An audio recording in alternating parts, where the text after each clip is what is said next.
신앙 고백 우리 하겠습니다. 나는 전능하신 아버지 하나님 천지의 창조주를 믿습니다. 나는 그의 유일하신 아들 우리 주 예수 그리스도를 믿습니다. 그는 성령으로 잉태되어 동정녀 마리아에게서 나시고 본디오 빌라도에게 고난을 받아 십자가에 못 박혀 죽으시고 장사된 지 사흘 만에 죽은 자 가운데서 다시 살아나셨으며 하늘에 오르시어 전능하신 아버지 하나님 우편에 앉아 계시다가 거기로부터 살아있는 자와 죽은 자를 심판하러 오십니다.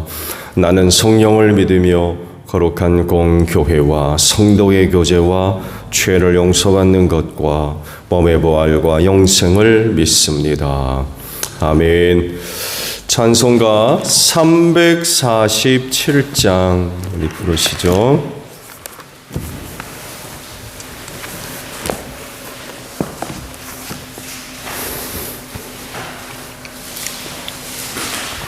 (347장이에요)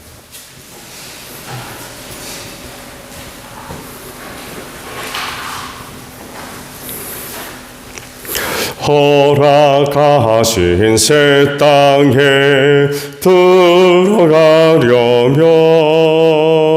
마음의 준비 다하여 힘써 일하세.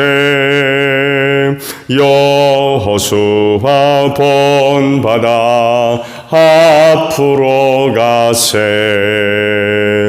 우리 거할 처소는 주님 품일세.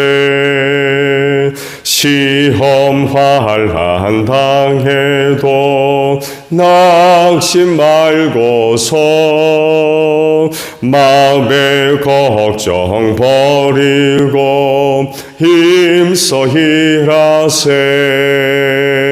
여호수아 본받아 앞으로 가세. 우리 거할 처소는 주님 품일세.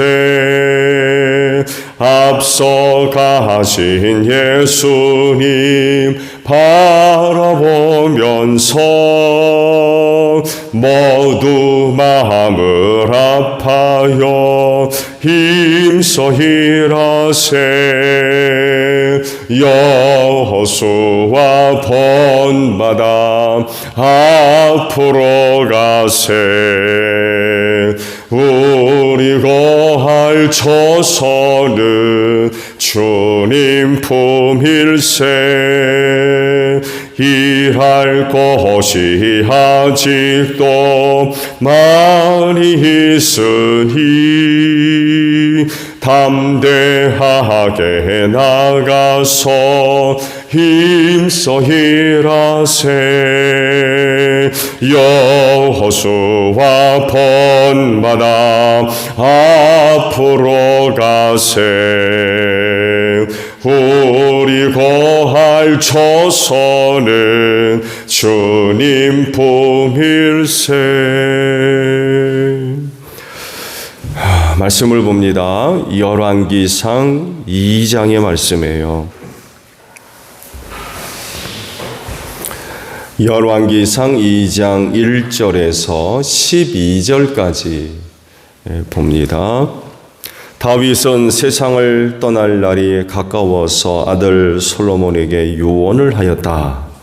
나는 이제 세상 모든 사람이 가는 길로 간다. 너는 굳세고 장부다워야 한다. 그리고 너는 주 너희 하나님의 명령을 지키고 모세율법에 기록된 대로 주님께서 지시하시는 길을 걷고 주님의 법률과 계명, 주님의 율례와 증거의 말씀을 지켜라. 그리하면 내가 무엇을 하든지 어디를 가든지 모든 일이 형통할 것이다. 또한 주님께서 전에 나에게 네 자손이 내 앞에서 마음과 정성을 다 기울여서 제 길을 성실하게 걸으면 이스라엘의 임금 자리에 오를 사람이 너에게서 끊어지지 않을 것이다 하고 약속하신 말씀을 이루실 것이다. 더욱이 너는 스루야의 아들 요압이 나에게 한 것 곧 그가 이스라엘 군대의 두 사령관인 넬의 아들 아브넬과 예델의 아들 아마사에게 한 일을 알고 있을 것이다. 요압이 그들을 살해함으로써 평화로운 때에 전쟁할 때나 흘릴 피를 흘려서 내 허리띠와 신의 전쟁의 피를 묻히고 말았다. 그러므로 너는 지혜롭게 행동하여 그가 백발이 성성하게 살다가 평안히 스올에 내려가도록 내버려 두지 말아라. 그러나 길로앗 사람인 바르실레의 아들들에게는 자비를 베풀어서 네 상에서 함께 먹는 식구가 되게 하여라.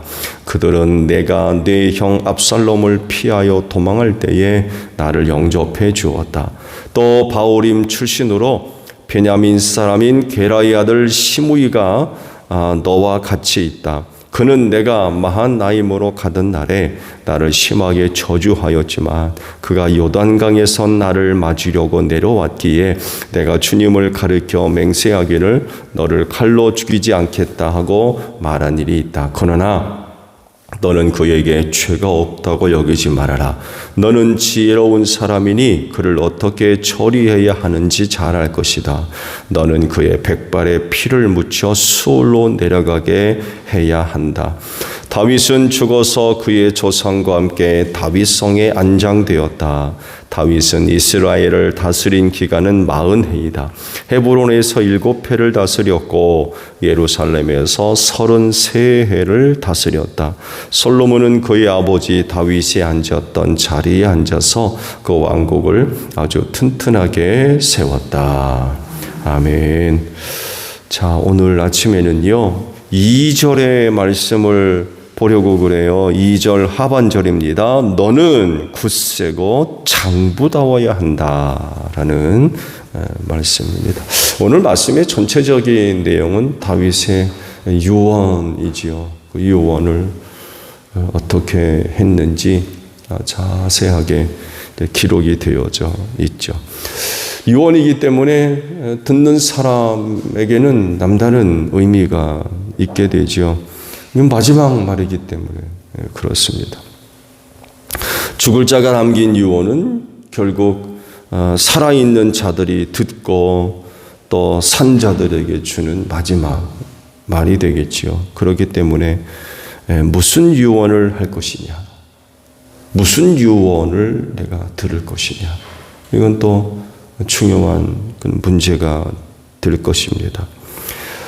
보셨듯이 다윗은 3가지 내용으로 유언을 솔로몬에게 했죠. 하나는 왕으로서 잘 되는 방법, 왕으로서 잘 되는 방법.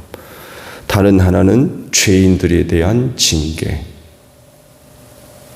이가 하나 기록되어 있고 마지막으로 호의를 베푼 사람들에 대한 배려. 이렇게 크게 3가지로 유언의 내용이 기록이 되어져 있습니다.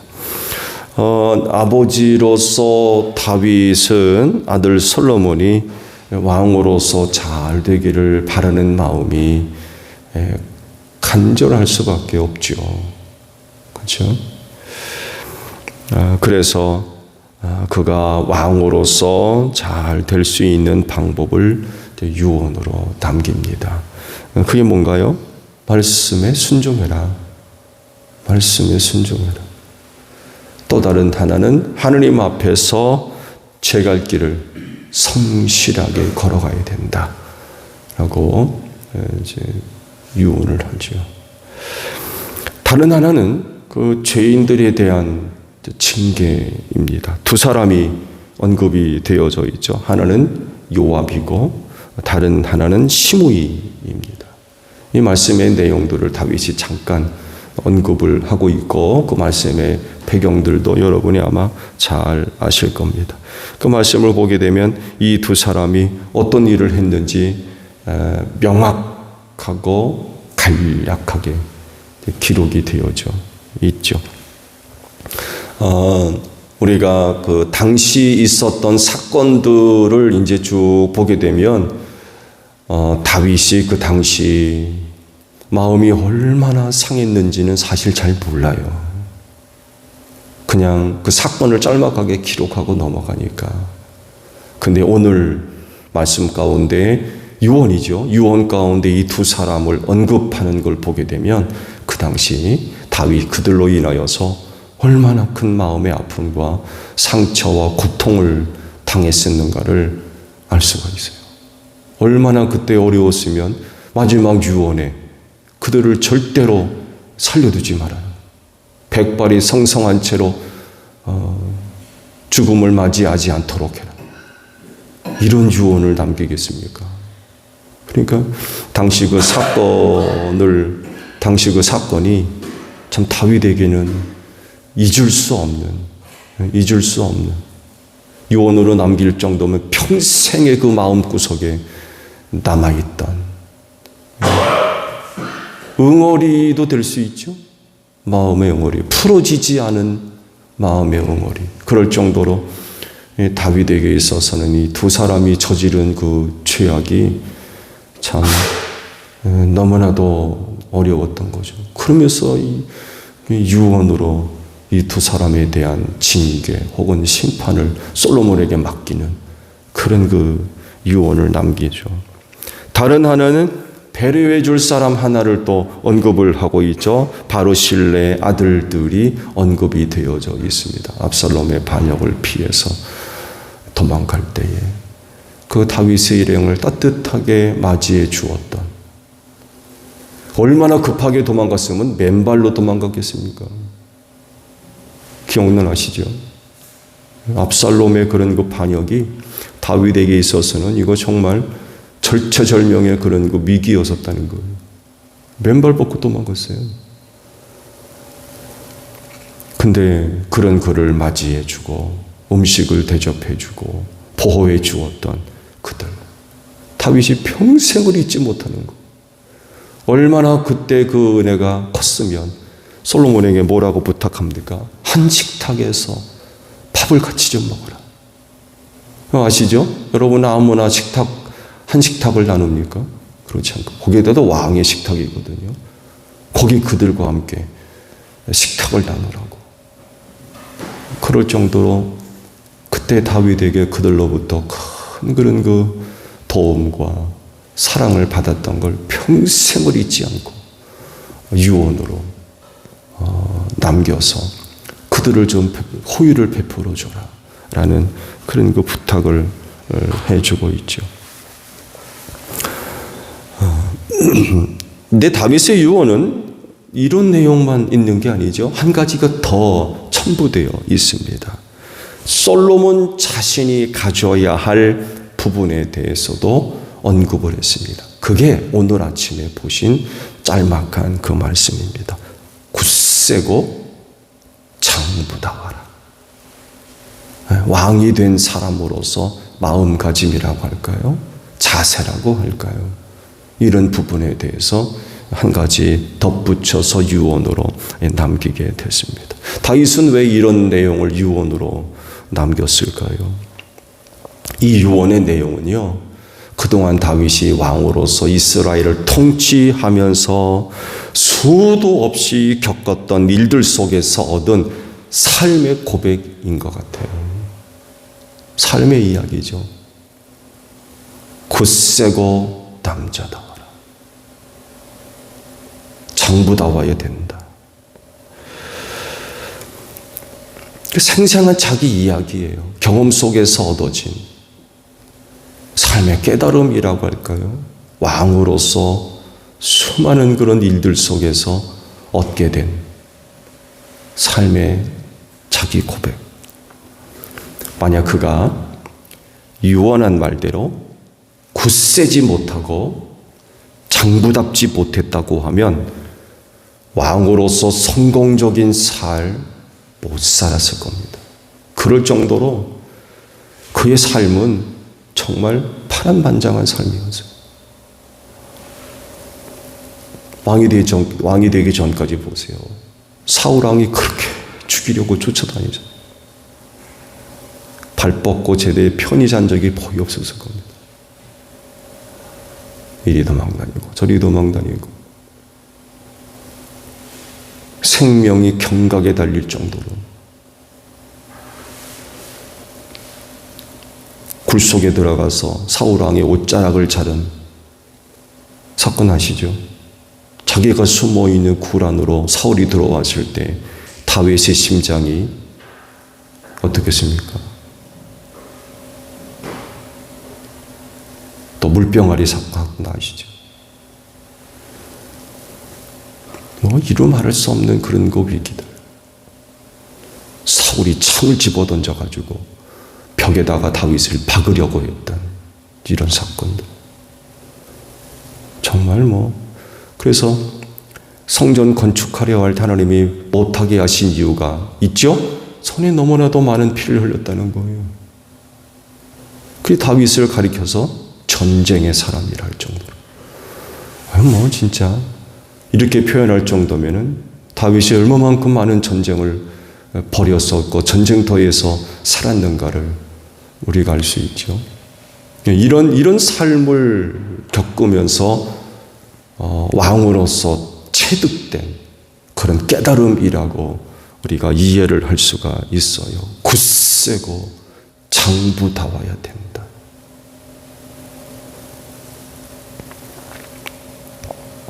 그렇지만 그는 정말로 굳센 사람이었고 장부다운 사람이었습니다.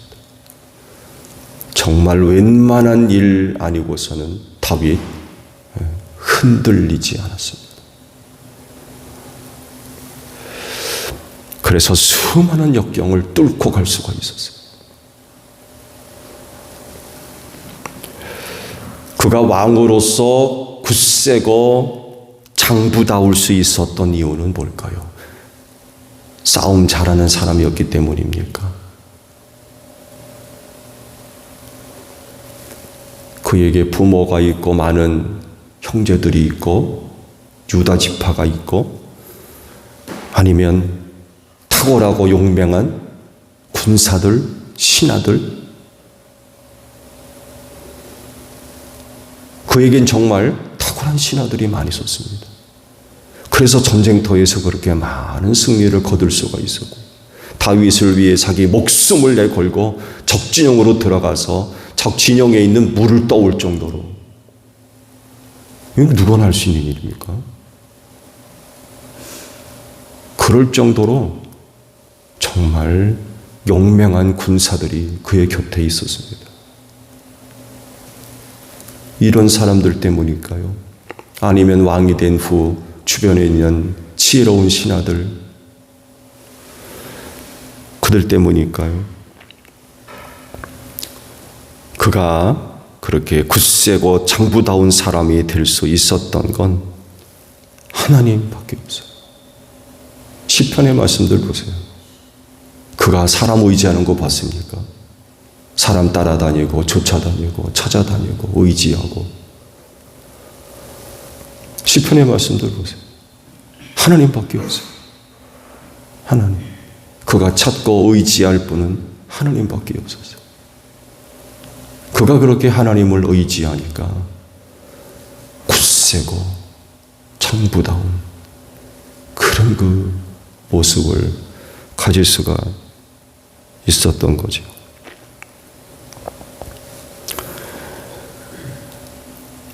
그리스도인으로서 이 세상을 살 때 다윗의 이유원과 같이 굳세고 장부다운 그런 그 태도, 그런 그 모습들이 필요할 것 같아요.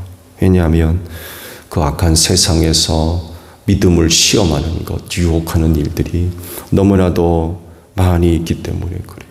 시험과 환난과 핍박과 예수 믿음으로 인하여서 겪을 수밖에 없는 그 많은 어려운 일들, 그런 어려운 일들을 헤쳐나갈 수 있는 굳세고 장부다운 그런 모습들. 그 약한 세상을 굳세고 장부답지 못하면 헤쳐나갈 수가 없을 것 같아요. 그럴진데 삼위일체 하나님을 믿는 믿음으로 또 온전한 여러분들이 되시기를 바랍니다. 그러면 그 하나님으로 말미암아 굳세고 정부다운 그런 그 모습을 갖게 될 줄로 믿습니다. 약해지지 마십시오. 연약해지지 마세요. 그래서 쉽게 흔들리고 그런 일이 없어야 돼요. 그야말로 신앙생활 속에서 흔들리는 그 바람들이 얼마나 많이 있습니까?